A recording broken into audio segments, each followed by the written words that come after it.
But if you're on the wrong track, testosterone, estradiol, peptides, growth hormone, secretagogues, frank growth hormone, not going to save you from a bad lifestyle. What I will say, Carl, about that is probably my fifth peptide to add to patients is any of the GLP-1 agonists. And so as much as I will do all the other things you've talked about, we've all talked about today, the GLP-1 agonists do have some great benefits as far as weight loss go. They work in a similar manner as far as upregulating the way that your cells choose to burn fat as a preference. And they work on the brain, they work on the heart, they work on the kidneys and the liver. So there's tons of benefits for using them. In addition, they are very anti-aging. And I think someone asked about insulin resistance. These are currently FDA approved for diabetes and for weight loss.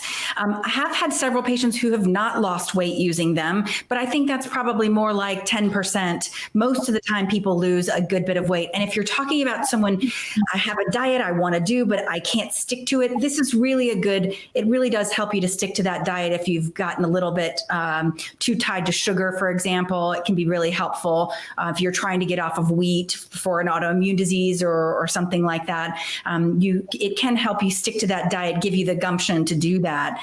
There are some side effects that you have to be aware of, and nausea is probably the biggest one. I have patients who have anything from severe fatigue, much like the keto flu that patients get when they take them, and that can last about 2 weeks. It does usually wear off, but some people it doesn't wear off and they can't tolerate the nausea, and so we just call my anti-aging preferred peptides. So is it a glucose disposal agent, or is it an insulin mimetic, or does it sensitize the insulin receptor? How does it work? So it works in several ways. One is the upregulation of PGC1 alpha. That's kind of the place where it starts. Clinically, it works by slowing down gastric motility, so your appetites decrease. It works on improving insulin sensitivity in the brain, so that helps with you not feeling so hungry all the time. That's a big one. It's very big. It's very big. And it's the original research using the GLP-1s was done in patients with dementia. The problem was those patients lost too much weight. So I have used it even in my ALS patients. It has a place in those patients, but the problem is you have to start from a good point because they're going to lose weight. And unfortunately, usually see people lose weight that don't necessarily want to. Yeah, the GLP-1 agonists are pretty amazing because honestly, we've talked in our mastermind groups that they may be the one cure-all for almost every disease. They're hugely beneficial in dementia. They're hugely beneficial for metabolic syndrome, for insulin resistance. They help with weight loss. They are anti-inflammatory, so they help with autoimmune disease.